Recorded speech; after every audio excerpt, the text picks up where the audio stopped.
Hello, my lovely fellow book nerds. How are you all doing today? I am here with the long-awaited February wrap-up, and I have quite a few books to talk about today, so this might be a long one. So I would because you all know me by now if you're regular watchers, I can be a bit of a talker, so grab a cup of tea or coffee, water, snack, whatever you like. None of the above if you would also prefer. And let's get into what I've read. So I did start doing individual little clips of what I have read. Some of them contain multiple books. So I'm going to put those after this little bit and you will see those, and then we'll cut back to present me. I didn't do as many books as I would like, so a lot of the books I'll be talking about here in person. Now the only problem is I can't remember which books I've talked about and which books I've not. So that's going to be fun. We will all find out together how that works out.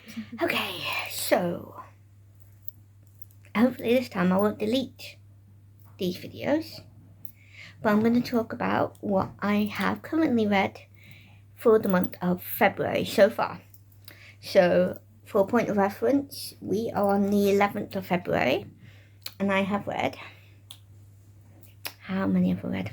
I have read 3 books. One is a novella though, the rest are normal novels. So I'm going to start with the ebook because the rest that I have to talk about are physical. So the first book that I read, not the first one I finished, second one I finished, but anyway, so the first book, and I can't remember which side I am putting the pictures on, but the first one was the second book in the fairytale retelling series of The Four Kingdoms by Melanie Cellier, and the title of that book is The Princess Fugitive, and that is a Red Riding Hood retelling. And so the Princess Fugitive is the second book in the series, and so I read that. Can't talk today, apparently. I don't know how to be in front of a camera. Okay, so I read this book in about 4 or 5 days-ish.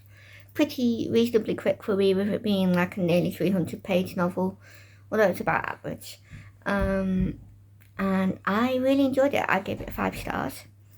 It had everything you want in the book, pretty much, you know. It had adventure, a bit of suspense, a little bit of romance. It's a clean retelling, so it's not, there's no spicy bits or open door scenes or fade to blacks or anything like that. And this book is following a character from the first book, The Princess Companion, and she was actually the bad guy, or girl, in the first one. She is called Ava. And so it is basically, it takes place after the events of the first one, I think around about a year-ish after everything that had happened. You also see some people from the first book as well, so you briefly see the 2 main characters from the first one, Alyssa and the prince. I can't remember his name, but basically her love interest from the first one. You see them a little bit. You see briefly the twin girls as well, the sisters of the prince. And yeah, you also see a bit more of the princess's maid, kind of, who she made friends with, called Matilda. You see her more than you do Alyssa, because she plays a part in the story, along with her love interest, Matilda's love interest, who was Aldrich, and he was one of the other princesses from one of the other places. He was like a correspondent type person, so he could take messages. He was like the fancy title for a spy, basically. So, and he was like a doctor. So yeah, so they also take part in the second book. I'm going to leave it at that because I don't want to do any spoilers, even though it doesn't really.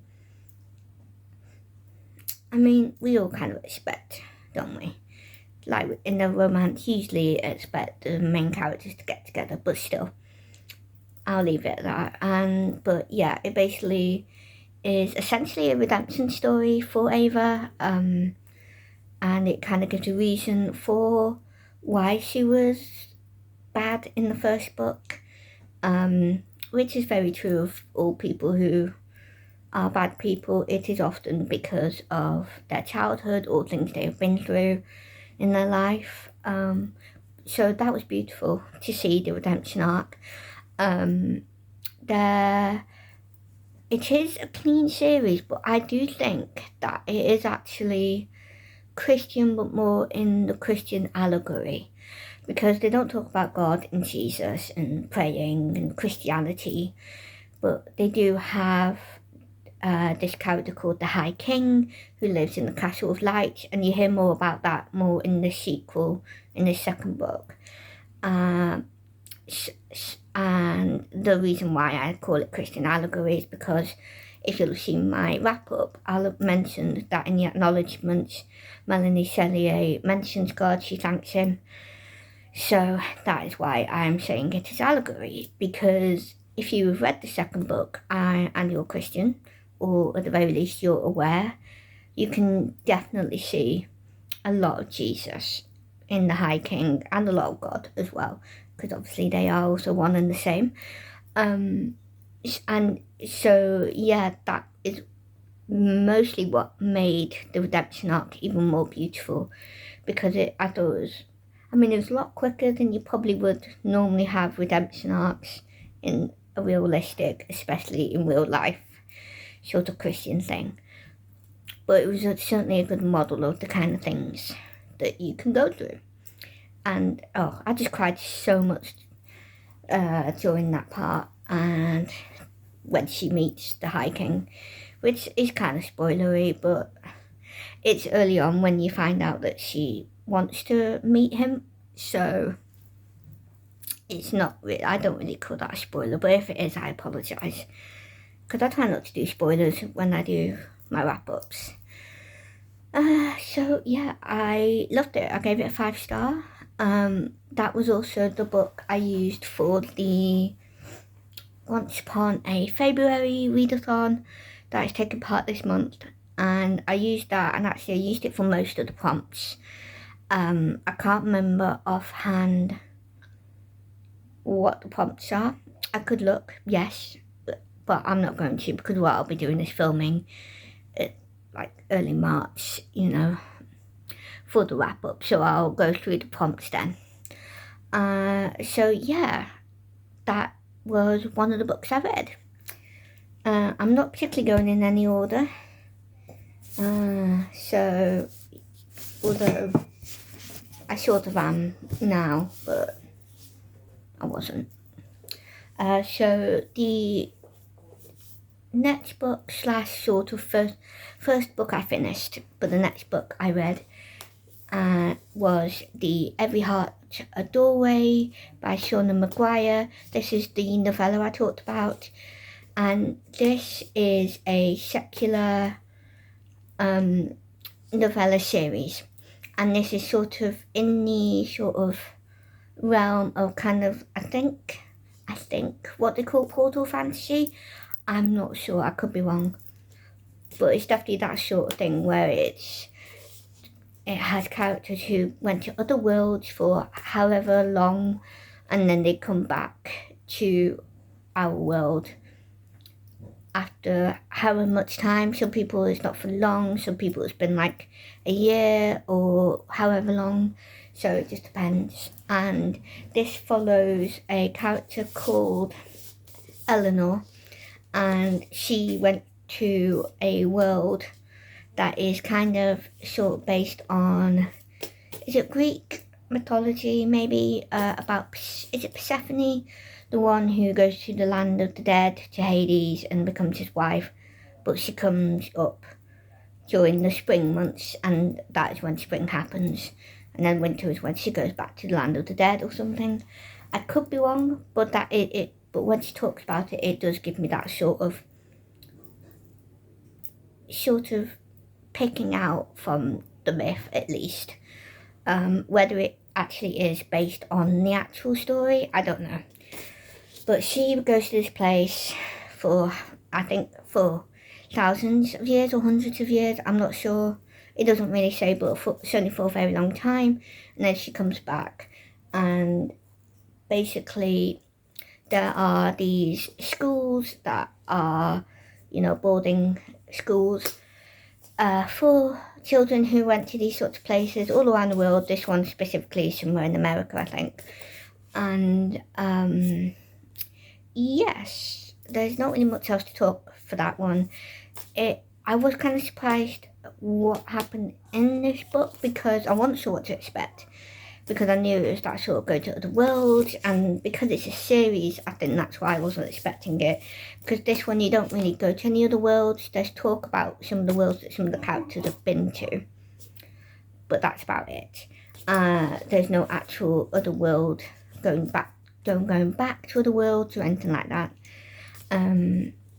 So this is kind of more like sort of general everyday life, sort of getting used to this new place for this girl, and also a little slight murder sort of mystery, kind of, but that's right at the end, and it's not really like a murder mystery like you would expect with, like, I don't know, an Agatha Christie type thing. It's not really that sort of murder mystery.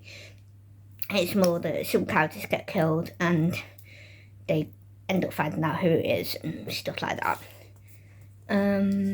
So yes, I would say I think this is classed as adult fantasy. So yeah, I do want to say there is LGBT characters in this. There's not really any sort of relationships in that way, but there are mentions, including the main character. There's also mentions of self-gratification, if you want to say. Where was I? Content, yeah.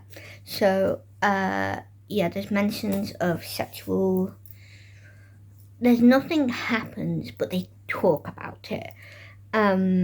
Should be aware of that. It's only one instance they talk about it, and that's it. There's also, in that particular conversation, two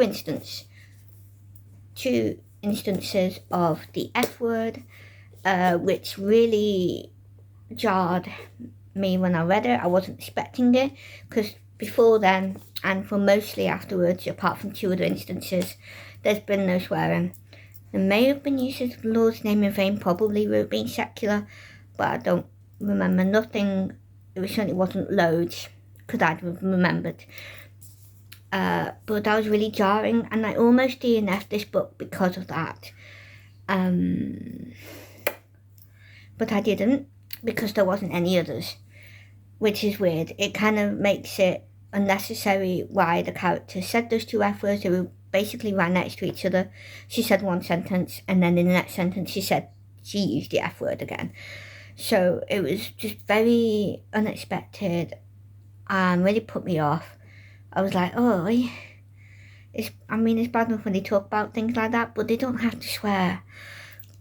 Whether that's part of the character, I don't think so, because if it was, she'd be using it in other instances in this book, and she isn't. So, yeah.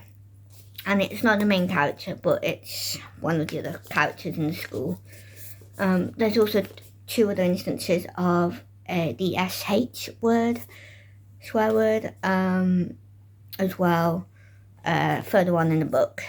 I didn't find those were as bad, but just be aware. I don't know whether it's because I was on edge for the whole rest of the book, expecting more F words. I don't know. That could have been why I didn't think they were as bad. I'm not sure. But I also think they're not as of a swear word, if you know what I mean. Like, if someone uses the F word, it's quite a banger, I guess. I can't really describe it, but it's a bit like woo. Whereas the other one is slightly softer. I don't know how to describe it, but it didn't feel as bad, basically. And by then I'd nearly finished the book, so there was no point DNFing it because of those, and I didn't feel like I wanted to because of those. They weren't as bad. So yeah, just be aware of that. I don't think it was particularly graphic with the murders. I could be wrong. I guess it kind of depends on what you can handle. But there's not much. Yeah. I'm trying to think if there was any other content. Told you about the LGBT. There's no LGBT relationship stuff. It's all just the main character being asexual, which, if you don't know what that is someone who can have romantic feelings for someone but doesn't want to have sex with them. And then there's a trans man, but that's about it. So it's very mild, not much content in it. So if that's your thing or not your thing, then you know about it. But yeah, it's not made me want to discontinue the series, but it will make me more on guard, I guess, for the rest of the series. I've only got the first 3 books, so what I'll do is just read those 3 for now. And if I end up not liking the series, I don't need to buy more. Basically that. Other than that, it was good-ish. I gave it 4 stars, mainly because of the swearing and the random mentions of sexual content, so that don't have to happen. So yeah, other than that, it was fine. I thought it was good. I would have enjoyed it more without the swear words, to be honest, especially the F word in particular. Yeah, it was very interesting. I come from a disability background. I'm disabled, my mum is, and my mum's a disability political activist. Mainly, she also does other activism, but that's her main thing. And there are things that make me think this could also be an analogy for disabled people being separated and segregated from society because, well, various different reasons. So I wasn't quite sure what I thought about that, but because that was a thing in history, including people who weren't actually disabled, but people would still do that as well. So I wasn't quite sure how I thought about that, but yeah. But otherwise it was good. And I like the cover. So yeah. Kind of continuing, well, not kind of, I am continuing with the series. But I'm not sure how I think about it yet. And I gave that a 4 star. Oh. Well, this book is also for a yearly challenge. I don't know what to tell you now, I'll just do it at the end. I might do it at the end. All of these books that I have are for either my yearly challenges or, like I said about the fairy tale retelling, for the Faebruary Readathon. So the next book is my only reread, and that is Anne of Avonlea by Ellen Montgomery. This is the second book in the Anne of Green Gables series. And I just finished this yesterday. The novella I read in one day, by the way. I didn't tell you. Not that it matters, but yeah. So I read this book. It's a 5 star. Of course, I loved it. It's funny. I'm crying several times in this book. It's cute. I love this series. I've only read 3 books in this series, but I love it.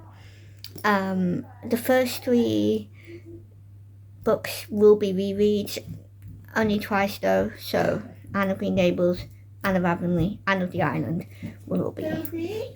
So yeah, this is a wonderful series.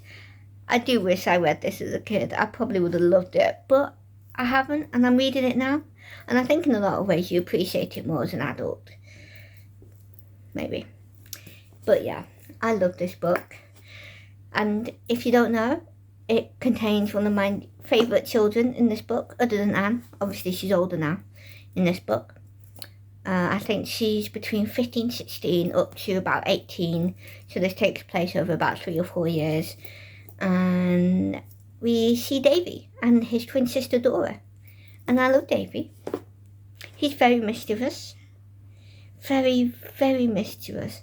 And I can see so many similarities between him and Anne in different ways, because obviously the trouble Anne caused as a child especially, it was more accidental, meant well, you know, she didn't purposely get Diana drunk, for example. But Davy is definitely not quite as accidental with his accidents. But yeah, he's lovely, he's so cute, and he's always like, oh, I want to know, and I'm like, I want to know too. No, not really, but he's very sweet, he's adorable.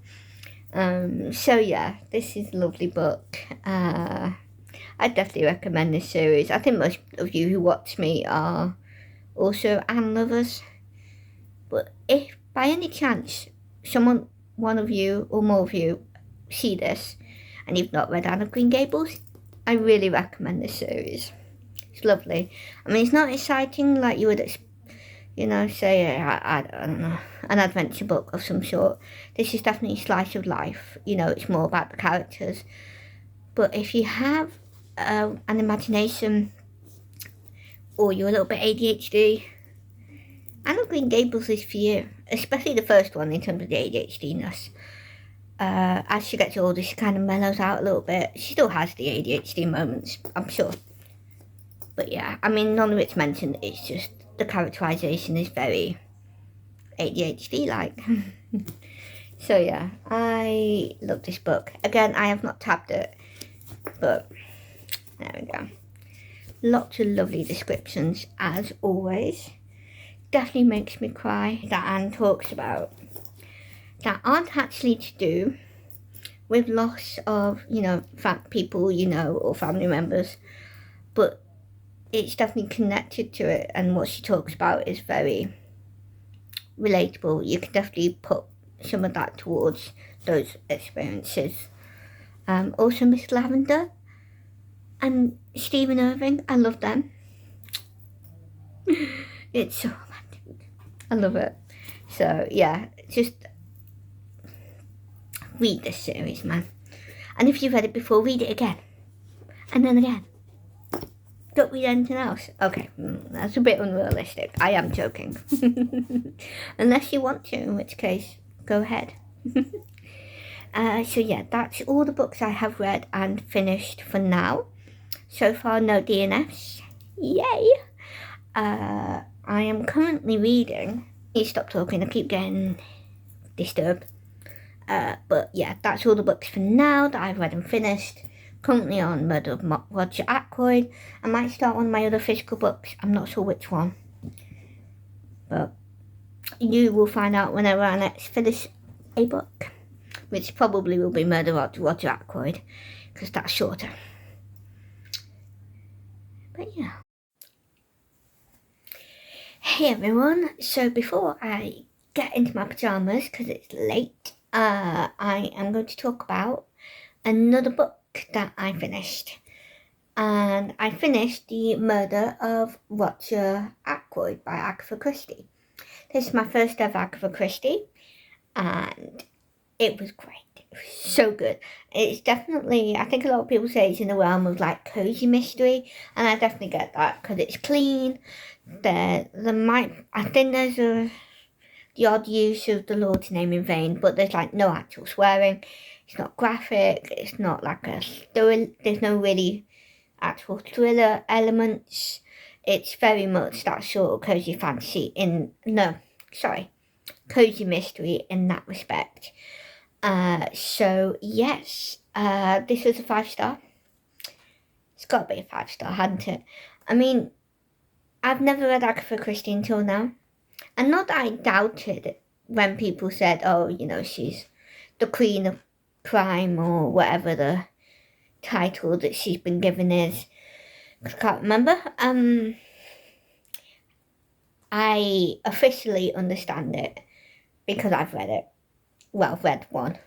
I don't know where this comes in the Hercule Poirot sort of series, if there is one, because it is a Poirot one. This is set when he's retired, and I assume this is the first one, because it talks about the fact that he's recently moved to this little village in England, which is where this is set, somewhere near Cranchester, which I've never heard of. It might be an actual real place, I don't know. But either way, it's a village near this place called Cranchester. Like cranberry for cran and then Chester. Because I'm not sure if you can understand that I'm saying Cranchester or not. Because I'm saying it and I'm not sure if I understand that is what I'm saying. I know it is. But in terms of thinking about being someone watching my video right now. So I just thought I'd explain it. Sorry if I didn't need to. But yes, it was so good. It's not a fast-paced one because it's cozy in that respect.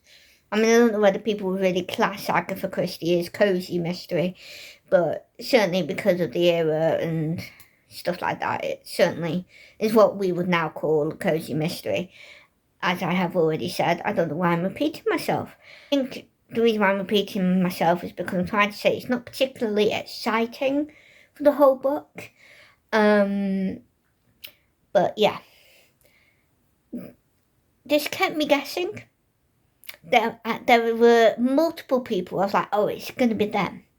Or I thought maybe it might be 2 people, you know. And I was like, oh, maybe it's these 2 then. So I was kept guessing and I was completely wrong. Completely wrong. Okay? I was completely wrong. It was so good, okay? I did not expect who it was. I just didn't. It was like, is it a sports reference where it just comes out of the left field? Like you just don't see it coming?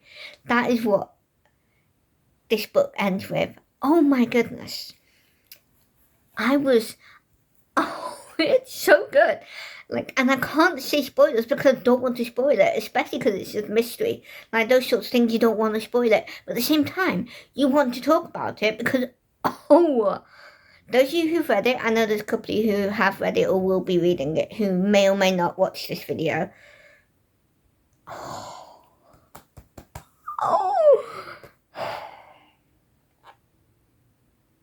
So good.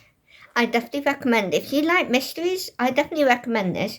Just be aware it is probably more on the cozy mystery side, so if you prefer your more thrilling, fast-paced mystery, you might not like this. But it is Agatha, so if you want to try an incredibly famous mystery writer, I would definitely recommend trying her out at least. I would like to initially thank Cheryl from Candlewick Library, because this is one of the books that she mentioned that she recommended for me to read, because she's reading some Agatha Christie this year, like rereads, and I think ones that she's not read before as well, I think. And it's thanks to her. This is one of the books that she recommended for a novice Christie reader, because this is my first book. And thank you. Cheryl, thank you. I totally understand why you gave this as one of the options. It's so good. And also Alma, because she's reading this for her Journey Through Time challenge for the decades.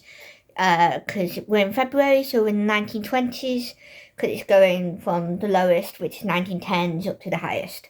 So obviously the next is the 20s.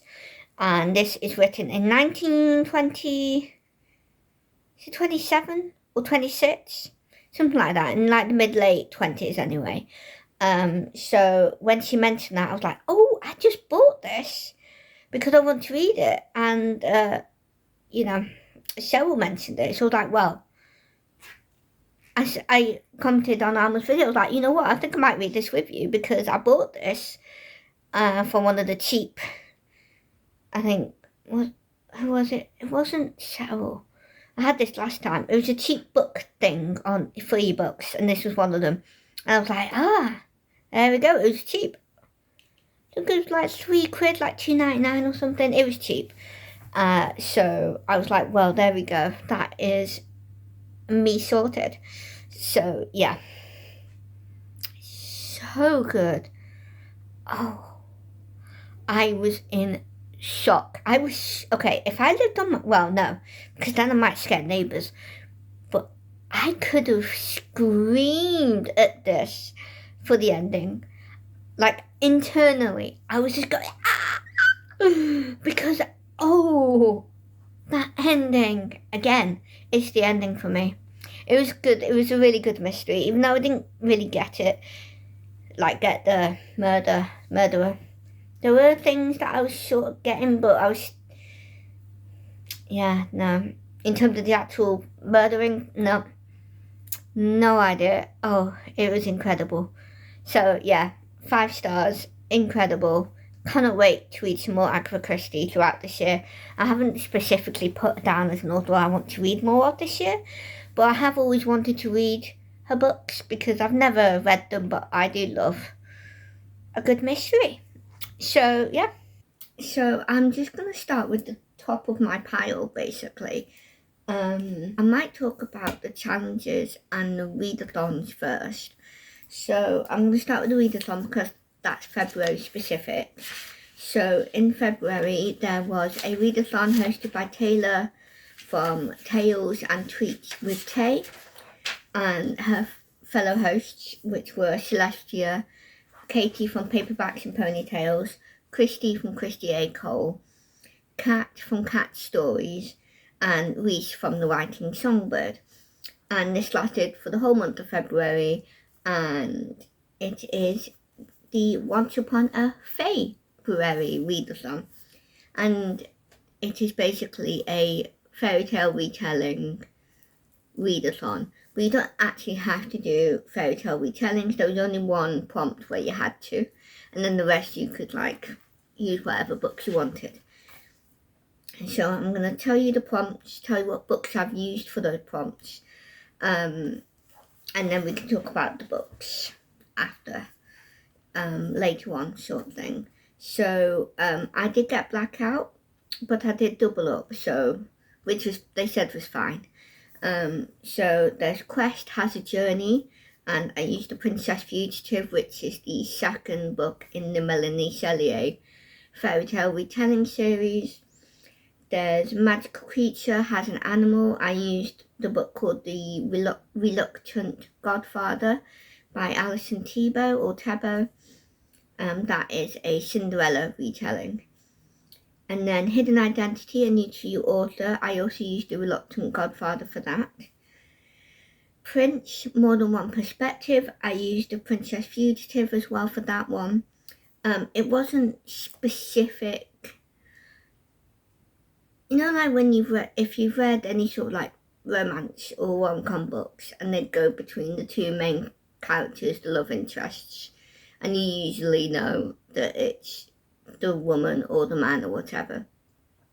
It's not quite as cut and dry as that, but it definitely has his perspective once or twice. I can't remember now, maybe 3 times or something, so I'm counting it. True Love's Kiss, a clean fairy tale retelling, so obviously that's the one you have to do as a fairy tale retelling, and I used Princess Fugitive for that one.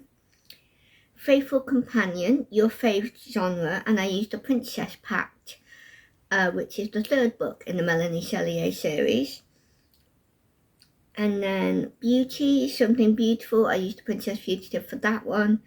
I could have used it for the cover, but I didn't. I actually used it for the story, and I'll explain more about that when I get to it.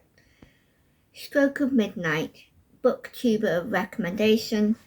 Now a lot of these I could have used, to be honest, but I used The Reluctant Godfather because that is the oldest one that I've heard of. And I think in this lead I was Lindsey from Lindsey's Books for Christian Girls. But also Celestria did a recommendation video, but that was this year. Slay the Dragon, which is the last prompt, and that was meant to read last year, and I used The Reluctant Godfather for that, because that was when I heard it from Lindsey, because it was like last year. Oh, and by last year, oh, maybe it was 2023. Oh yeah, it would have been. Yeah, sorry, ignore me. Okay, so that's the February readathon, and I doubled up, and so I only needed to read 3 books for that one in the end. So yeah, so that's good. And then for the yearly challenges, I will just quickly go through which ones I used.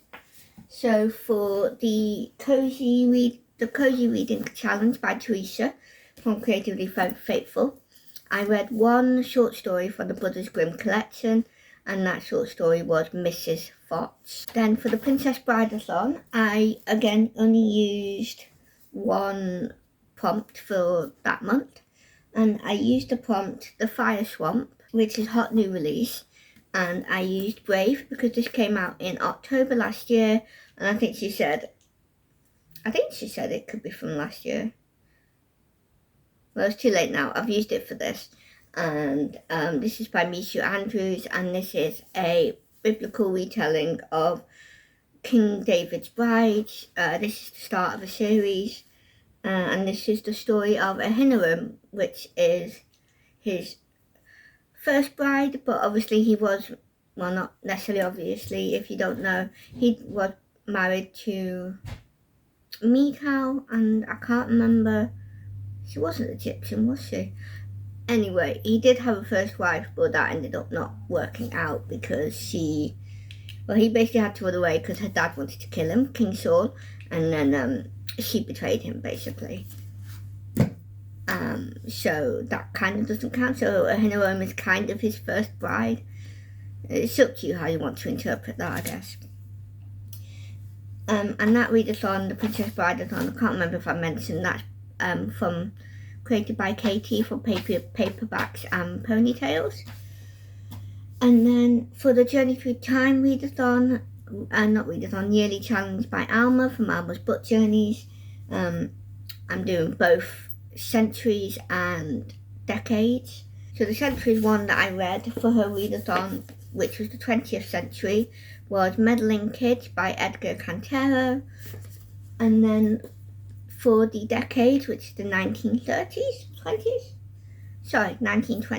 and I read The Murder of Roger Ackroyd by Agatha Christie. Oh yeah, there's more. And then for the Read Your Book Self-Challenge, for February it was Size, and I went for a novella, so short books, and that is Every Heart a Doorway by Shauna McGuire. Yeah, and this is the first in a novella series. And then for Oceana's Read Christian Romance, I also used Brave for new release as well. So that's it for those. I'm also taking part in A Year of Maud, which is also hosted by Chantel. Oh, yeah, there you are. And we're going through Ellen Maud Montgomery books. And February was the month where we read the second Anne of Green Gables, which is Anne of Avonlea. So that's those. Okay, so that's those for the books that were challenges. I did read other books. Let's check. Okay, so I only read one other book. It's a book that I had been reading for... Oh, when did I start it? I should have brought my bullet journal, but that's fine. I read Grim Curiosities by Sharon Lynn Fisher. It's not retelling on the Grimm brothers, but I think it's kind of inspired by it because a couple of the characters have Grimm as their last name, but this is set in 1900s, thereabouts, or like late 1800s, 1900s sort of thing. So I read that as well, but I did start that in January, I didn't take a long time with it because I found it difficult to read or anything like that. It's just because I kind of read it as an extra in between all my other books, basically. Whether as I'm filming this, I can't remember whether I talked about any other books other than the murder of Roger Ackroyd in that last clip. So I'm just going to blam through most of them. So, yeah, so I read Every Heart a Doorway. I'll continue with the series, like I said, but there were things in it that I wasn't quite sure about, to be honest. There was just a random swearing bit that was completely unnecessary. There were LGBT characters as well, but none of that was really at the forefront, sort of thing. It wasn't really about that, basically. And it is the first of the series, so it wasn't what I expected. There wasn't really much world travelling or anything like that. It was more talking about the world they'd been to. So yeah, for now I'll continue, but I only have the first 3 books. So if I end up not really liking the series, I've not bought loads of books. It's only 3, and I didn't buy them myself, they were gifts. So yeah, there's that one. And that one obviously was full size for Santel's Readathon. Well, I can't remember what order I read them in now. But there we go.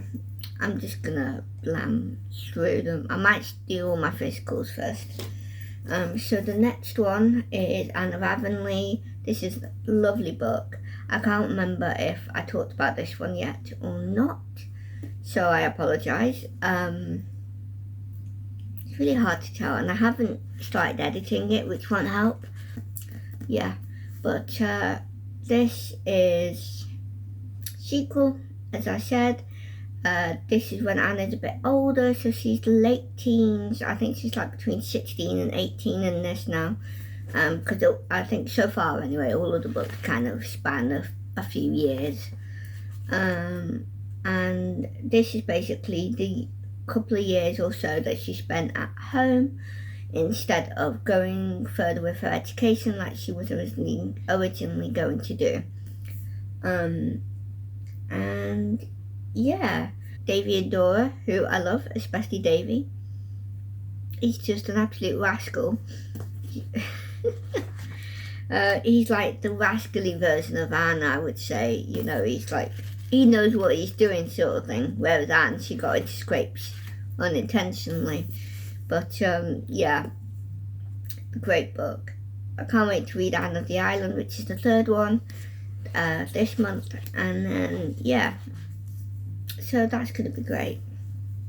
And this was obviously for Santel's Year of Maud. I didn't use it for any other challenges though. The next one I know I haven't done, and that is Brave by Misha Andrews. As I said, this is a King David's Wives retelling of Ahinoam. So obviously there's a lot of fiction blended in, because there isn't really much talked about her in the Bible other than that he married her, and that's about it. So Misha Andrews in the author's note, I think, or certainly at the end anyway, talked about the research she did, and that she kind of based the character on the sorts of things women that in that time and in the place that she lived might have been like. It was a fantastic book. It's just something about biblical retellings that are just really strong in the faith stuff. There's so much in it, and I would tear up at things that you wouldn't tear up at normally, but because of the faith in it, it's beautiful. And then she definitely takes bits from the Bible, like bits of, like, I think there's bits of the Psalms talked about when David singing a psalm or something. And then at the start of like each chapter and stuff, like here, There's an actual piece of scripture, which is lovely. And it definitely made me want to read more of like 1 Samuel, which is where King David's journey is talked about in depth, sort of thing. And this is 2 pops as well. You get Ahinoam's and King David's. So yeah, and this is basically taking place before he's king. So this is like all during the wilderness bits and stuff like that. So yeah, it was really good. Yeah, I just had all sorts of emotions, and you get a map. Got to love a map, haven't you? So yeah, it's really good, and I may or may not have pre-ordered the sequel. I had to, okay? I looked it up and I was like, oh, it's available for pre-order. I had to click it, you know, I couldn't not. So yeah, that will be coming, I think sometime September, at least for me in the UK anyway, with Waterstones. That's where I got it from. So yeah, that's gonna be good. I really enjoyed this. I read this really quickly as well, because it's not a short book. It's quite big, because the writing is a particularly big writing, you know, there's not loads of spaces or anything. I mean, it's not the smallest either, but like, yeah, oh, I just felt for the characters. If you ever struggle with kind of letting people in sort of thing, if you struggle with being in relationships because you're scared of getting hurt type of thing, I would definitely recommend this, because this kind of tackles that, and it's lovely. Yeah, there were bits that I could relate to. I was like, ooh, yeah. So yeah, it was really good, really good. I read this in like 3-4 days, and this is a decently long book. How long is it? Yeah, it's 357 pages for the actual book. There is also a little sneak peek at the sequel. I don't think I read that though. No, I didn't read that. So yeah, really good, really recommend it. I wish I could have read it when it first came out, because I know Katie from Paperbacks Ponytails had this as part of her, what was it called? It's kind of based on like Indiana Jones and the Mummy, Readathon. Oh no, forgotten it. It's fine. I'll look it up and write it on the screen. But yeah, this was the buddy read that you could do if you wanted to take part in that, because it was a new release and that was one of the prompts. So yeah, it was a shame I couldn't take part, but it wasn't out yet here, so yeah. But I really enjoyed it. Yeah, it was so good. The next book that I'll talk about is the last book that I read, and that was Meddling Kid by Edgar Cantero. I did technically finish this in March, but because I finished it before I filmed this video, I am counting it, because I did start it in February, and it was for February. So this is I would probably say kind of like horror. It's not, well, I mean, it's like horror movies, I guess. It's not scary the whole time. But yeah, this is, if you can't tell by the shadows and the name, this is the characters are kind of based off of the characters in Scooby-Doo. So these kids, every summer in the 70s, would meet up in this little town that one of them like had family in, and they lived there. They would all meet up, and basically they would do what the Scooby Gang did. They would solve mysteries, and they would often be, you know, they would have logical explanations, you know, a person in a mask. But the final mystery they had isn't completely solved, but there's a bit of extra stuff that doesn't get explained. And the journalism and the police, etc., they kind of skim over that. They don't talk about it, or it's not mentioned at all. And so basically, something happens to those kids, and then that damages them a lot. So there's a lot of anxiety, PTSD, maybe sort of representation. I'm not sure about PTSD, but certainly anxiety and fear that has lasted them throughout those years. So this actually takes place in 1990, which is, like 15 years later. I did think that this would be dual timeline because of the way it's talked about, because the first little blurb here is, in 1977. And then it says in the second one, now in 1990. So I was like, oh, it probably is dual timeline. It's not actually. What it is it's all set in the 1990s, but they kind of talk about what happens during that time in the 70s, in that last summer detective thing. So yeah, this I wouldn't necessarily recommend this to any of you who watch my videos. Most of you are Christian, and this is not a Christian book, obviously. Well, not necessarily, obviously, but it's a secular horror show, and I would say it's for adults, I think, or young adults or something. Because obviously, one, it's scary, but also there is an absolutely atrocious amount of swearing. So much. And that's just swear words as well. That's not even including using the Lord's name in vain, which did happen quite a lot as well. So I just kept changing those whenever it cropped up in my head, because I read in my head, and yeah, I wouldn't recommend it.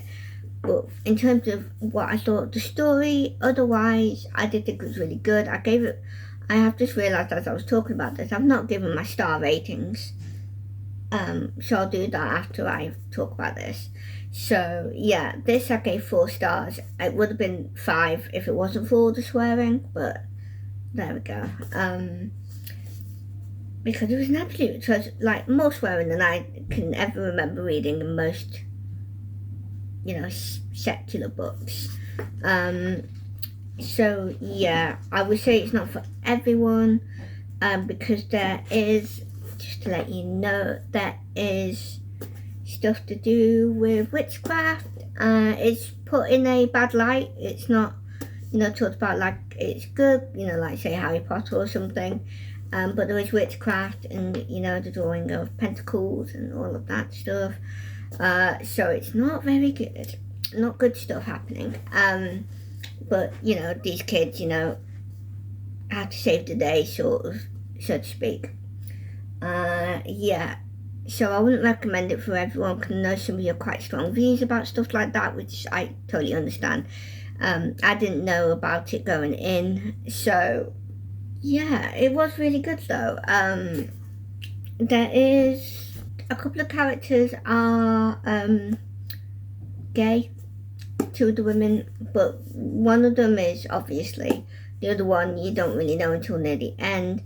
Nothing happens really. There's like 2 kisses, I think, but nothing else happens. It's not the main point of the story.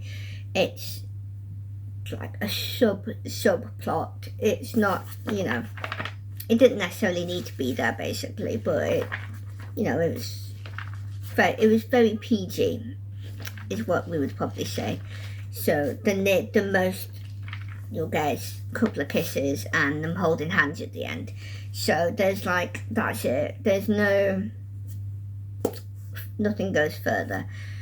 I do have to preface, there is a moment where one of them has a nightmare where they're dreaming that something sexual is happening, but nothing happens. So you could easily skip it if it gets a bit too much for you, because it's only really briefly the dream, and then that's as far as it gets, because it's a nightmare. So they kind of wake up screaming because it's not, so yeah. Yeah, the other thing is it doesn't actually have chapter heads, so mainly the new chapter is shown by that. So I don't know how many chapters there are, but it's a reasonably long-ish sort of book. Not really though, it's 326 pages. It does look like, I'm not sure, it does look like it might be a series, I'm not sure. But I'm not interested really in continuing. I'm happy reading this one and just leaving it at that. So yeah, there are some differences to the characters in terms of, to the original characters. But yeah, no, I did enjoy it for a scary book. I wasn't particularly scared, but I always find it a bit easier to not be scared when I'm reading it than I am with films or whatever, so I don't watch them, but yeah. Oh, and whilst I'm thinking about it, so this one was 4 stars, as I said. Brave was 5 stars. And Avonlea was also 5 stars. And I can't remember about Children Maguire's. It was either 3.5 or 4 stars. I just can't remember which, and I'll check, and when I'm editing this, I'll write down what the actual stars was. Next book I'll briefly talk about, because I won't talk about it much, is one of the short stories from the Brothers Grimm collection. I read Mrs. Fox, which was short story 38. I'm not going to really rate it because it's hard to rate these sorts of things. It was fine. It wasn't as weird as some of the others that I've read so far. It's basically about Mr. Fox pretending to die because he wanted to see how his wife would react and what she would do if, other gentlemen started calling to try and get her to marry them. And then it also continues from that, from when he actually dies, and then how she reacts to it then. A bit random, but there we go. It was fine. It was a short story. I like foxes, but yeah. There we go. So, now that I've done all the physical books, I'm going to start with the ebooks that I read. So, I've already talked about The Murder of Roger Ackroyd by Agatha Christie. This was incredible. It's not incredible in terms of exciting like you would find in a more modern short thriller or even horror. Like, it's not exciting. This is more what you would call a cozy mystery. I don't know if you still count it as cozy, but if you do, either way, it's like that. It's more relaxed, it's slower paced, but the twist in this came without me even realising. It is so good. I did not see it coming. There were bits that I did guess from like the other characters about other like things that had happened, like other crimes basically, but not the murder of Roger Ackroyd. So yeah, absolutely incredible. I won't talk too much because I did go into it already. He does mention a character that he used to work with, but it was only really mentions and of him like comparing that character with one of the characters in the book, the main character in fact, other than Poirot. So yeah, other than that, I didn't notice anything that I would have been like, oh, I might know more about that if I'd read the other books. So if you've not read any of the other Hercule Poirot, you'll probably be fine. So yeah, that I gave 5 stars because how could I not with that twist? Oh my goodness. I mean, I couldn't have even given it a 4 star with that. I would have done otherwise probably, because it's not particularly exciting, but yeah. So there we go. So the next book that I'm going to talk about is the book Grimm Curiosities, and this is by Sharon Lynn Fisher. And I came across this, I don't know where, it was Kindle Unlimited. So I think I came across it maybe when, I don't even know, I can't remember, but the title kind of drew me in because I was like, oh, Brothers Grimm.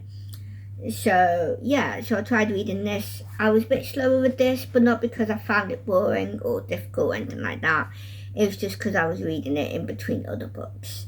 This was actually really good. I gave it 4 stars. This is Kindle Unlimited, so I assume if you're interested you could probably find it. I don't know what genre to put this in. It's kind of fantasy-ish, but it's also set in like our real life as well, so I don't know. But basically this young woman, she's about 23 I think. Her mum and her have a shop and full of curiosities. So her dad passed away about a year ago I think, or a year and a half or something like that, 2 years, not long. And so her and her mum have been running it since. And because this is set in like the late 1800s, early 1900s sort of era, I'm not quite sure, people didn't like that. So yeah, so they've been struggling a lot. And so basically, well, I don't want to talk too much about it, but basically something happens to her mum whilst she... Okay, so I had to preface this next bit first. So her mum has these like powers where she can talk to ghosts. So because they were struggling for money, she started being a medium so other people can, you know, contact their dead relatives or whoever.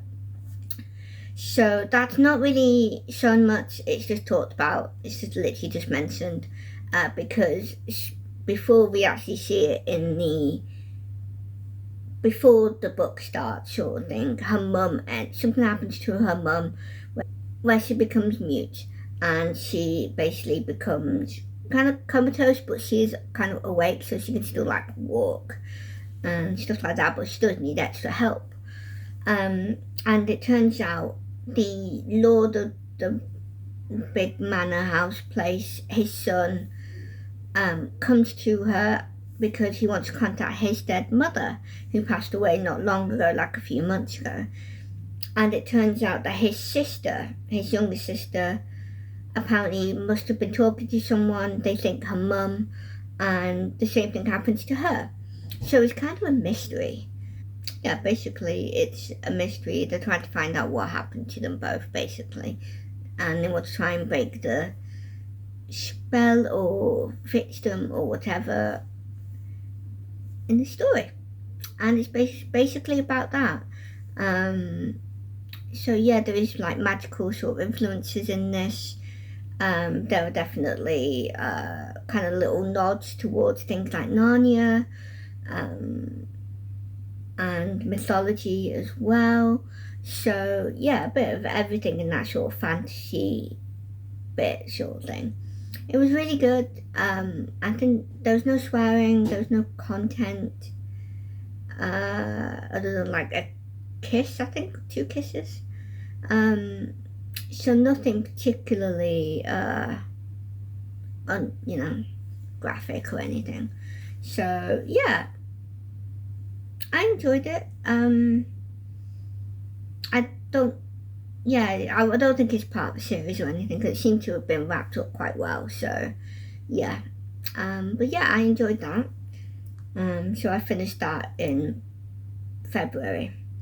Okay, the next book I will quickly talk about, because I think I've already talked about this one, and that is The Reluctant Godfather by Alison Tebow. This is one of the books that I used for the Once Upon a Faebruary Readathon, and I gave this 5 stars? 4 stars? I think I gave it 5 stars because it was really funny. I really enjoyed reading it. I basically read it in one sitting. I did get up though, but it was basically not even a day, because it's a very short book. I'm not sure, I think it's like just over 100 pages or something like that. It was really good. This is a Cinderella retelling, and basically a gender swapped godmother, so it's godfather, and it's all written in his point of view, and it's a twist on Cinderella basically, because it's not even like a retelling where she gets with the prince. So yeah, it was really good, really funny. There was nothing exciting. It was kind of just like the Cinderella story, but with a twist, so it's not exciting in that way. It's not like an adventure or anything like that. But yeah, it was really good. This author is Christian, but there's no Christianity in it, but there's definitely Christian values. So the Cinderella character, she very much lives in terms of, loving people, even if they're difficult to love, sort of thing. So yeah, definitely Christian values. This is part of a series. I don't know if it's the first one. It's the first one I know of, so I assume it is. I don't know. I don't know if there's any interconnected characters or anything like that. But yeah, I know it's a fairy tale retelling series. So I really enjoyed that. Okay, so the next book I'm going to talk about is The Princess Fugitive by Melanie Cellier. This fulfilled most of the prompts in my Once Upon a Faebruary Readathon that I took part in, which I've already gone through, so I won't tell you the prompts. But this was a 5-star. This was fantastic. So this is a Little Red Riding Hood retelling, and it was also a bit of a twist on it as well. It was really interesting how she did it, and I loved it. There's definitely a representation of like how Christians change through the Holy Spirit, because she meets the King of Light who lives in the castle Light. I think that's right. So there's definitely allegory, Christian allegory, because I'll mention this in my last wrap-up. When I read the first book in the series, The Princess Companion, in the author's note, she talks about thanking God, or in the acknowledgements, something like that. So it definitely seems to be a Christian author, but not necessarily Christian books. It looks like it's more Christian allegory and Christian values. So you could easily read this even if you weren't a Christian, basically. So yeah, and basically what I was trying to say is what happened in the story was absolutely amazing. I thought it was a beautiful representation of the change from someone who isn't a Christian, I guess, and into someone who is, but also someone who is a Christian but is still undergoing changes. So yeah, it was really good. I gave it 5 stars. I definitely want to continue with this series, and you'll hear about the 3rd book as well. So yeah, it's just really good. I've been really enjoying this series, and I have to thank Lindsey for that, because she was talking about the series and I was like, ooh, that's interesting. So yeah, I've been enjoying it. So the last book for me to talk about, and the last ebook, is The Princess Pact by Melanie Cellier, and this is book 3 in the fairy tale retelling. And this is inspired by, it's a twist on Rumpelstiltskin, because it's not a retelling of Rumpelstiltskin where the main character is the one who's spinning the gold and, has to give Rumpelstiltskin her baby, her firstborn. It's not like that at all. It's actually from her children's perspectives, which is really interesting. Well, I say children's, is only her. It's not her brother. But yeah. So this is actually from the perspective of one of the Queen's children. There's only 2 of them. And yeah, so that's really cool. I don't want to talk too much about it, because you do find out quite quickly. But I wasn't expecting it, so I don't want to tell anyone who hasn't read it but is interested. But yeah, so this is basically continuing on, and again you do see one character maybe from the previous book, from The Princess Fugitive, or 2, I can't remember. I can't really talk too much about it without really giving much away, but basically Rumpelstiltskin comes back. So yeah. And yeah, it was lovely. I didn't enjoy it as much as the other 2. I gave this 4 stars. I still thought it was great. The romance was sweet between her and her love interest. And it's all been clean, all of them. So yeah, I enjoyed it. Yeah, not my favourite one so far though. But yeah. And I think that's it. I think that's all of my books. I've read quite a lot really. I mean, I know one of them kind of carries through from January, but that was a lot of books. I mean, I'm kind of counting the short story, but also kind of not. Because it's not like I read the whole book. I mean, you know, I'd be impressed if I had read all that, you know, because that's all I've read so far. So imagine if I'd read all that as well. Woo, that would be impressive. I would be very impressed then. But yeah, I didn't. But this sort of counts towards those books, I guess. So not including this, I read. So without including this collection, I've read 8 books. Including this is 9. So it's up to you how you want to choose that. Yeah, so that's everything I have read in February. I really enjoyed it. Thank you to Tay and her hosts for doing Once Upon a Faebruary. I really enjoyed doing that. And I'm going to try and continue just reading more fairy tale retellings. At the moment I'm not, because I'm currently already reading an ebook for this month of March. But once I've finished that ebook, I'll get on to reading some more, maybe. We'll see, because I do have other books on here. Yeah, I don't really have much else to say. I apologize, this is going to be a long one. Yeah, but I hope you enjoyed it. I always love doing these. I love doing a wrap up, and I love talking about what I'm going to read.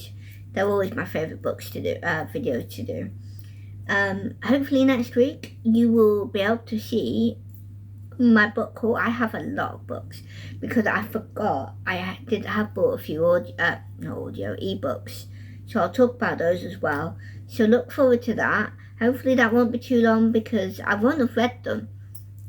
So, you know, what is there to talk about? I don't know, but somehow I find room to talk. So there you go. But yeah, I hope you enjoyed this long one. I hope I didn't bore you to death. So yeah, I will hopefully see you next week. Oh, happy Lent, by the way. We had Lent. Today's Thursday, and Lent started yesterday on Wednesday, so I hope everyone is good with that if you're taking part. Are you doing anything for Lent? Like, are you know, like fasting from something, or fasting in general? What are you doing for Lent? Are you doing anything? Let me know. I am I've not really done any proper, this is what I'm doing. So, but yeah, there we go. I will see you next week. Thank you for watching. God bless. And I will see you in my next video. Bye.